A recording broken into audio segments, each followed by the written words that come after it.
What happens when a congressional hearing, designed as a forum for oversight and accountability, is transformed into a stage for a blistering political indictment? In a session ostensibly about government efficiency, Representative Jasmine Crockett unleashes a torrent of accusations, not against the witness before her, but against the very committee she sits on and the political forces she believes are pulling its strings. She paints a damning picture of a legislative body chasing political phantoms like Big Bird and attacking marginalized communities, while what she calls the real corruption festers in plain sight. With every word, she redirects the spotlight, turning a routine hearing into a public trial of a former president, a tech billionaire, and a powerful conservative movement. But beyond the fiery rhetoric and stunning accusations lies a calculated strategy. Is this a desperate plea for accountability in a broken system? Or is it merely a masterful performance of partisan warfare? And ultimately, who is the real target of this explosive testimony? Thank you so much, Madam Chair. It is interesting that we're talking about bypassing Congress. It seems like that's all that has happened, actually, this Congress. In fact, it's why we've had to spend so much time in courts. And thank God that we at least have one branch of government that has decided not to abdicate their duties and has decided that there are things such as, impoundment. And so when Congress does make a decision or does sign something into law or has been signed into law by a president, that you can't just bring in your good little friend who helped you get elected to the tune of $300 billion or $300 million and say, hey, guy, you get to do whatever you want to, despite what these duly elected people have done. But I digress. But I am going to get back to Elon, because Elon is looming over every single Doge hearing. You know why? Because that's supposedly what Elon was heading up. But now they don't want to talk about Elon, because Elon now is a little upset. There's a family spat that's obviously going on, and it is going to play out, it seems like, all over Twitter. But nevertheless, let's talk about some of the things that we should be talking about. And you know what? Every time I come in here, I really do wonder, what is the point? Like, why are we here? Because it doesn't seem like we're doing efficiency, right? Like, have we seen Elon? No. Have we seen anybody that works for Doge? No. But we're in the Doge subcommittee and we're talking to everybody but the Doge people. So to hear the comments about Stacey Abrams, it really got me going. And a lot of times when we come into this hearing room, it's all about politics. And it made me think that there was an issue most likely with Stacey, because someone actually brought up the fact that Stacey has run for governor a couple of times. And it seems like there's a gubernatorial race that's coming up in Georgia and nobody knows whether or not Stacey is going to run. So why not muddy the water if we can to hopefully keep a strong black woman down? But again, I digress. So let's talk about the things that we could be talking about while we sit here in the Doge committee. It seems like we could be talking about things like efficiency or oversight. When announcing this hearing, the chairwoman stated the Doge subcommittee would, quote, continue bringing long overdue transparency and accountability to those who abuse tax dollars.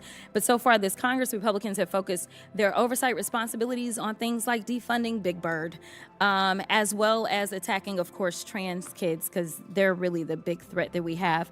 We could be talking about how the Trump administration is ignoring these court orders, supporting American citizens, or targeting members of Congress for prosecution, or how Trump signed an order deregulating the cryptocurrency industry just as his family launched a digital currency. We could be having a hearing on how Trump fired members of the National Labor Relations Board for bringing a suit against Elon Musk, or how the Trump administration dismantled the Office of the Federal Contract Compliance while the office was investigating Tesla for alleged racial harassment, or how Trump dropped lawsuits against numerous large companies after they donated to his inaugural fund. We could have a hearing on whether Trump violated the Emoluments clause when he not only, it seemed like he asked for a $400 million jet from a foreign government. Trump has put a for sale sign on the lawn of the White House and has allowed wealthy donors to dictate how the government operates.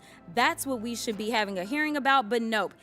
They're here attacking nonprofits that deliver food to seniors and disabled folk, provide child care and elder care for working families, job training for teens, and shelter for the unhoused. The Republicans and their witnesses have accused nonprofits of being, quote, radical and, quote, addicted to government money. And listen, I try to find agreement where I can. So I am going to say that I absolutely do agree with that statement to a certain extent, because there is a nonprofit by the name of the Heritage Foundation.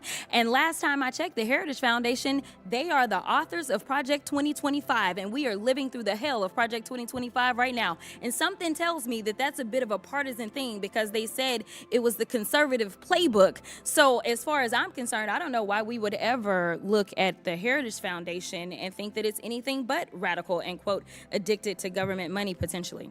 So Ms. Yentl, before I do that, I'm gonna come to you because I want to make sure that I get these things on record. I have a unanimous consent, Madam Chair. It says Donald Trump allegedly asked aides whether Elon Musk's Doge promises were all bull, and then you know what the rest of it is. Unanimous consent? Without objection. Thank you so much. I have another one from CBS News. Despite Trump's promised cuts, U.S. spent more than $200 billion more in the first 100 days than last year. If some reason we focused on some efficiency, we may have more money to work towards this deficit that some of my colleagues say that they're concerned about. And I guess, Ms. Yentl, I'm gonna run out of time, because if we were gonna focus on this deficit, then maybe you wouldn't have your own friends coming out and talking about how we're gonna have to lift the debt ceiling $5 trillion, because how else can we pay for the billionaires to keep more? Representative Jasmine Crockett's performance in the Doge subcommittee hearing was not a traditional cross-examination. It was a masterclass in narrative hijacking and strategic political communication. Instead of questioning a witness, she put the entire premise of the hearing on trial, using her allotted time to deliver a prosecutorial monologue aimed at a much larger audience than those present in the room. Analyzing her argument, attitude, and adaptive strategy reveals a calculated effort to subvert the proceedings for a greater political purpose. Crockett's core argument is that the committee itself is an exercise in bad faith, a partisan weapon designed to attack political enemies while providing cover for what she frames as the real corruption within the previous administration and its allies. Her logic unfolds not through a series of questions, but as a structured legal summation. First, she establishes the hearing's absurdity by pointing out the absence of key figures like Elon Musk. Then she alleges a hidden, malicious motive by linking the discussion to a preemptive political attack on Stacey Abrams. The centerpiece of her argument is a rapid-fire list of alleged scandals involving Donald Trump and Elon Musk, effectively creating a powerful contrast between the committee's trivial pursuits and the monumental issues she claims they are ignoring. She masterfully uses a rhetorical technique known as tu quoque when she seizes upon her opponent's criticism of nonprofits being radical and addicted to government money, and turns it squarely against the conservative Heritage Foundation and its Project 2025. This move is not just defensive, it's a powerful offensive strike designed to reframe the definition of radicalism in the political discourse.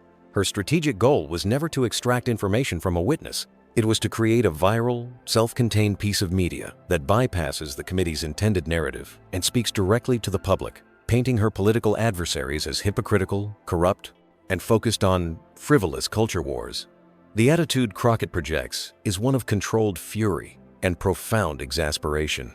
Her tone is not that of an inquisitive legislator, but of a scathing prosecutor delivering a closing argument. Her language is deliberately pointed and emotionally charged, using phrases like "keep a strong black woman down" and accusing Trump of putting a for sale sign on the lawn of the White House. This is language crafted for impact, designed to be clipped and shared on social media. This demeanor is a strategic choice. It conveys a sense of moral clarity and righteousness, positioning her as a lone voice of reason against a dysfunctional and corrupt system. It is an aggressive posture that cedes no ground and frames the entire proceeding as illegitimate, thereby justifying her decision to disregard its conventions. Because Crockett is not engaging in a dialogue, her adaptation is on a macro level. She isn't reacting to an evasive witness, but to what she perceives as an evasive institution.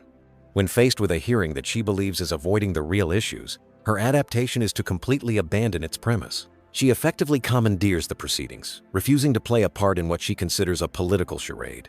She maintains absolute narrative control throughout her speaking time.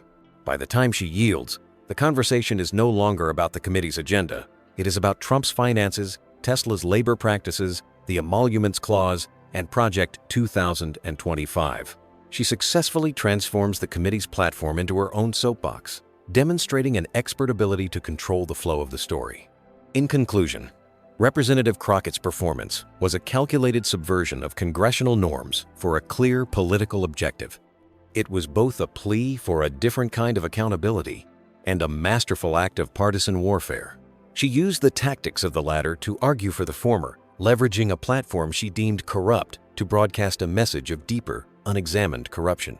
By refusing to engage with the hearing on its own terms, she crafted a powerful counter-narrative that questioned not just the actions of her opponents, but the very legitimacy of the institutions they control. What do you think of this strategy? Is it an effective way to fight for accountability, or does it contribute to the further polarization of politics? Leave your comments below, and don't forget to like and subscribe for more in-depth analysis.